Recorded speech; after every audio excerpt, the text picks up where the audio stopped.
तो चलिए आज हम अपना नेक्स्ट टॉपिक देखते हैं। जो आज का टॉपिक हमारा रहेगा, जो हम आज इस वाले वीडियो में डिस्कस करेंगे, that's going to be Wheatstone bridge. Let me write the title of the topic is Wheatstone Wheatstone bridge. आज हम व्हीटस्टोन ब्रिज के बारे में सब कुछ यहाँ पर जानेंगे और उसको अंडरस्टैंड करने की कोशिश करेंगे। पॉइंट पहला हम ये देखेंगे कि व्हीटस्टोन ब्रिज जो है वो होता क्या है। अगर हम व्हीटस्टोन ब्रिज की बात करेंगे ना बेटा, तो ये एक अरेंजमेंट होती है। मैं यहाँ पर आपके लिए लिखूंगा, it's an arrangement, let me change the pen, it's an arrangement of 4 resistors. Understand कर लीजिएगा, 4 रेजिस्टर्स की अरेंजमेंट होती है that can be used that can be used to measure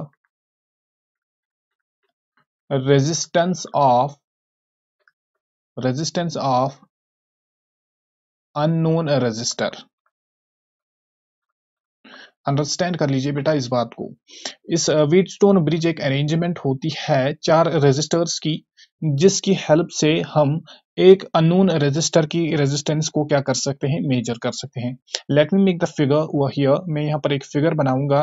first of all let me make 4 resistors. पहले मैं 4 resistor बनाऊंगा। For example this is resistor R1 and यहाँ पर मैं एक पॉइंट लिखूंगा। इस पॉइंट का मैं नाम रखूंगा यहाँ पर C। आफ्टर दैट मैं यहाँ पर और एक रेजिस्टर को कनेक्ट करूंगा। Let suppose this resistor is R2, ये R2 रेजिस्टर है एंड यहाँ पर मैं इसको कुछ इस तरीके से लूप में बनाऊंगा। यहाँ पर मैं point, for example this is point B, ये पॉइंट B है एंड इस लूप के साथ मैं कनेक्ट करूंगा और एक रेजिस्टर को। मुझे 4 रेजिस्टर्स यहाँ पर कनेक्ट करने हैं as seen in the definition, जैसे मैंने डेफिनेशन में बोला। तो इससे आगे मैं अब यहाँ पर लिखूंगा और एक पॉइंट यहाँ पर मैं बनाऊंगा पॉइंट D एंड अब और एक रेजिस्टर में इसके पैरेलल में यहाँ पर कनेक्ट करूंगा and I will call that resistor as R3 and कुछ इस तरीके से ये मेरा सर्किट बन गया। क्या यहाँ तक आपको क्लियर है? ओके। अब ये जो point C and point D है ना, यहाँ पर हम एक गैल्वेनोमीटर रखेंगे। Suppose this is the galvanometer G। Late me make it here.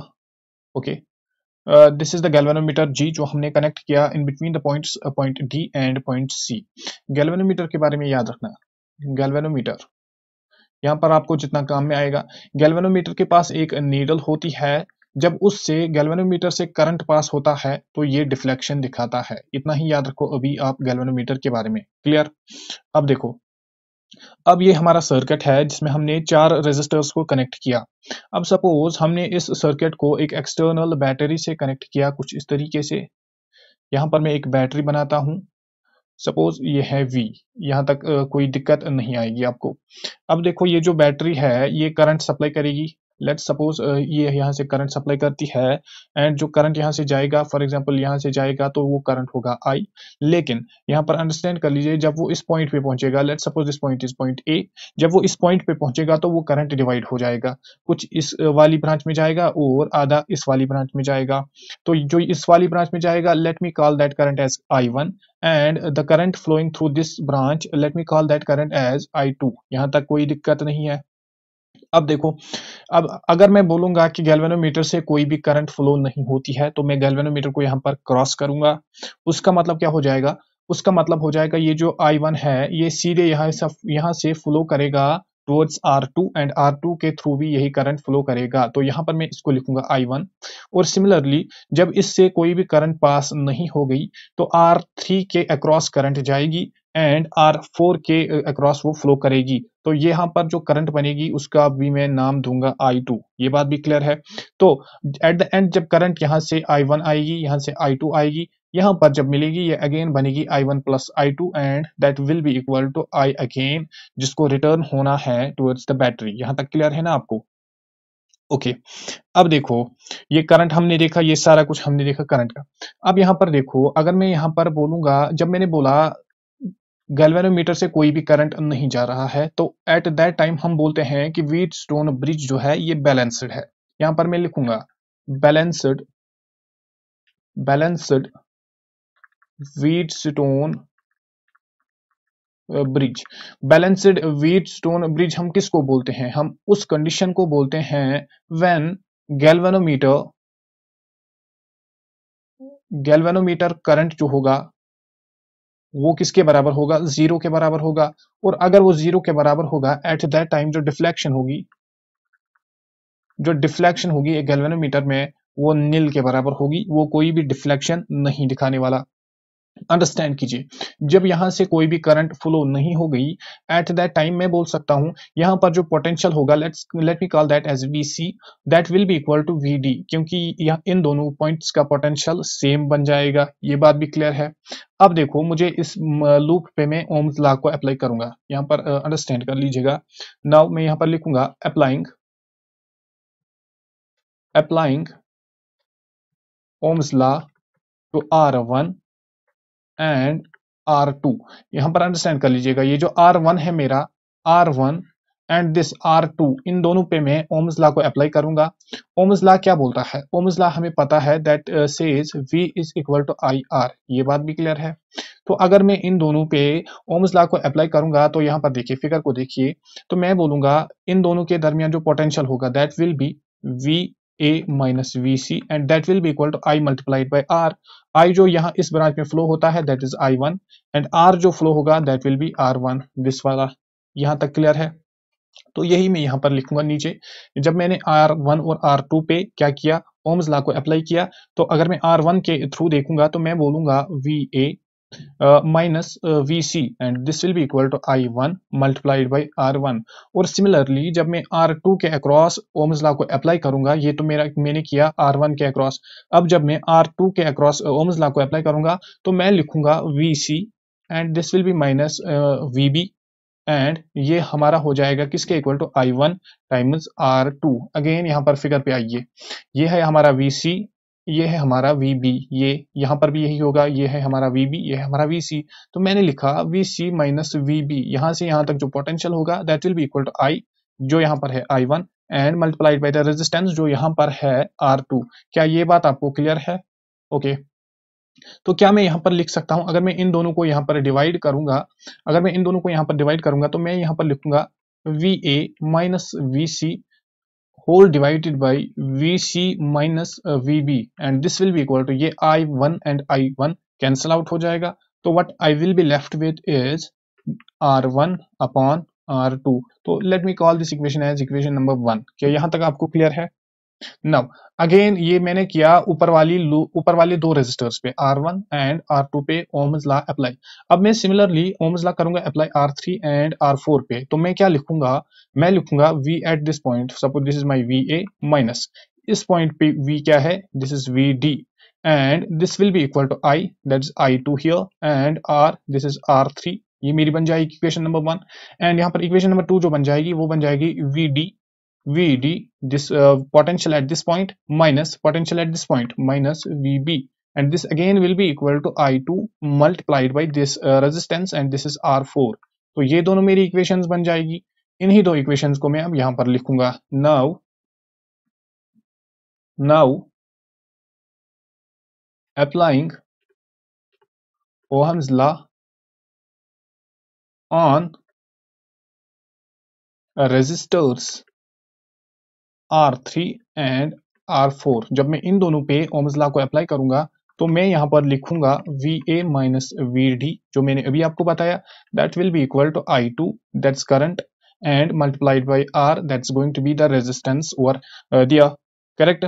इसके बाद जब मैं R4 पे कनेक्ट करूं, R4 पे अप्लाई करूंगा ओम्स लॉ तो मैं लिखूंगा VD minus VB and that will be equal to I2 multiplied by R4। क्या ये बात भी क्लियर है? अब अगर मैं अगेन सिमिलरली जिस तरीके से मैंने ऊपर वाले केस में डिवाइड किया, यहां पर भी अगर मैं इन दोनों को डिवाइड करूंगा तो मुझे क्या मिलेगा, मुझे मिलेगा VA और यहां पर मैं लिखूंगा माइनस VD ऊपर वाला, डिनोमिनेटर में लिखूंगा VD minus VB and this will be equal to I2 and I2 यहां पर भी कैंसिल होगा, तो मेरे पास जो बचेगा वो बचेगा R3 अपॉन R4। क्या ये बात भी क्लियर है? Let me call this equation as equation number 3। अब यहां पर देखो जो VC है ये मैंने पहले ही बताया कि VC और VD तो इक्वल है, potential at this point and potential at this point are going to be the same. जब इन दोनों का पोटेंशियल सेम होगा तो मैं यहां पर बोल रहा हूं कि जो VC है ये VD के इक्वल टू है। तो अब मैं VC के बदले में VD या पुट करूंगा या तो इक्वेशन नंबर थर्ड में या इक्वेशन नंबर सेकंड में। Let me put it here, put that here. Like मैं यहाँ पर लिखूंगा V A minus V D के बदले में मैं लिखूंगा V C upon V D के बदले में लिखूंगा V C again and this will be minus V B. ये मेरा आ गया R three upon R four. Now look at equation number two. Equation number two को देखो, वो भी तो सेम है। तो जब वी ए माइनस वी सी तो इक्वेशन नंबर टू भी सेम है। That means from equation number 4 from equation number second and equation number third, what we got to know, let me call this equation number 4, this is equation number 4, what we got to know is इनका LHS same है। जब इनका LHS same है तो क्या मैं बोल सकता हूं इनका RHS भी सेम होना चाहिए। Thereby RHS should be same. इनका RHS जो है वो भी सेम होना चाहिए। जब इनका RHS भी मैं सेम करूंगा तो मेरे पास आ जाएगी expression that is R1 upon R2 and ये इक्वल टू होगी किसके R3 अपॉन R4 को। Understand this, very very important expression. अब ये है वो कंडीशन जब व्हीटस्टोन ब्रिज क्या होता है, व्हीटस्टोन ब्रिज जो है वो बैलेंस्ड होता है, वो बैलेंस्ड पोजीशन में होता है। या मैं बोल सकता हूं IG that's current through galvanometer वो किसके इक्वल टू होता है, जीरो के इक्वल टू होता है। कभी कभी एग्जामिनर आपसे पूछता है find the value of resistance for which the galvanometer shows no deflection. आपको यहां पर अपना माइंड यूज करना है। जब गैल्वेनोमीटर कोई डिफ्लेक्शन ही नहीं दिखा रहा है, what does that mean, that mean जो करंट है through the galvanometer that's equal to zero. जब गैल्वेनोमीटर के अक्रॉस करंट जीरो के बराबर है दैट मीन्स जो व्हीटस्टोन ब्रिज है वो बैलेंस्ड कंडीशन में होगा। और अगर एक व्हीटस्टोन ब्रिज बैलेंस्ड कंडीशन में होता है एट दैट टाइम हम ये वाली एक्सप्रेशन को यूज करते हैं। क्या ये बात क्लियर है? नाउ सपोज हमारे पास एक ऐसा ही व्हीटस्टोन ब्रिज दिया गया है और हमें R4 की हमने एक्सप्रेशन अभी लिखी R1 upon R2 that will be equal to R3 upon R4। क्या ये बात क्लियर है? ये आपको रिमेंबर भी हुई होगी। अब हमें क्या करना होता है, फॉर एग्जाम्पल हमें इस R4 की वैल्यू पता नहीं होती है लेकिन बाकी सारे रेजिस्टर्स की वैल्यू हमें पता होती है। एट दैट टाइम हम R4 को कैसे लिख सकते हैं, हम लिख सकते हैं this will be equal to R3 multiplied by R2 divided by R1, as simple as that. इसी तरीके से सिर्फ हमें इस फॉर्मूला में थोड़ी सी शेफलिंग करनी है ताकि हम अपने डिजायर्ड जो रेजिस्टेंस है जो हमें कैलकुलेट करनी है उसकी वैल्यू हम कैलकुलेट कर सकते हैं। क्या ये बात भी क्लियर है? अब यहाँ पर मैं आपके लिए एक क्वेश्चन बनाता हूं। For example this is my resistance 1, let's suppose the value is 10 ohm and over here जो गैल्वेनोमीटर की रेजिस्टेंस है for example this is 50 ohm and from here I am given with unknown resistance that's R. और इसको मैंने कुछ इस तरीके से कनेक्ट किया। इन द सिमिलर वे जो ये वाला साइड है इस साइड में मुझे एक रेजिस्टेंस दी गई है 20 ओम की एंड यहाँ पर मुझे दी गई है फॉर एग्जांपल अगेन एक resistance let's take the value of 40 ohm की एक रेजिस्टेंस। इनको हमने कनेक्ट किया है एक एक्सटर्नल बैटरी से। ये बात भी क्लियर है? ये है 40 ओम, ये है 20, ये है 10 एंड ये है अननोन रेजिस्टेंस। अब हमें कैलकुलेट करनी है, मैं यहाँ पर लिखूंगा कैलकुलेट वैल्यू ऑफ आर। हमें इस आर की वैल्यू फाइंड आउट करनी है फॉर फॉर ए कंडीशन दी गई है IG equal to zero. That means ये वाली ब्रांच जो है इससे करंट जीरो हो जाएगी। जब इससे करंट जीरो हो जाएगी तो सिंपली एक बात याद रखिएगा, इसको आप फिर इग्नोर ही कर दीजिएगा, इसको फिर कंसिडर नहीं करते हैं। जब इससे करंट फ्लो नहीं होगी दैट मीन्स ये जो व्हीटस्टोन ब्रिज है ये बैलेंस्ड कंडीशन में है। अगर ये बैलेंस्ड कंडीशन में है तो मैं यहाँ पर लिखूंगा R1 upon R2 will be equal to R3 upon R4। मुझे यहाँ पर R3 फाइंड आउट करना है तो मैं लिखूंगा R1 के बदले में यहाँ पर लिखूंगा 10 अपॉन R2 मेरा कितना दिया गया है, R2 दिया गया है 20 के equal to this will be equal to R3 I have to calculate and the value of R4 we took is 40 ohm. Clear है ये बात? तो ये हो जाएगा 21 जार, दिस विल बी 22 जार एंड यहाँ पर जो मेरी वैल्यू आएगी that will be equal to 10 multiplied by 2 and this will be equal to R3. That means जो मैं R3 की वैल्यू आ जाएगी वो आ जाएगी R3 equal to 20 ohm. As simple as that.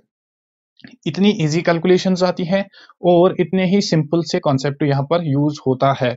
तो ये सारा कुछ हमने पढ़ा एक व्हीटस्टोन ब्रिज के बारे में and the type of questions जो इस वाले टॉपिक से आते हैं। आई होप आप सबको वीडियो पसंद आई होगी, और अगर आपको वीडियो पसंद आई तो वीडियो को लाइक करें और चैनल को सब्सक्राइब कीजिए। हम मिलते हैं नेक्स्ट वीडियो में, तब तक के लिए।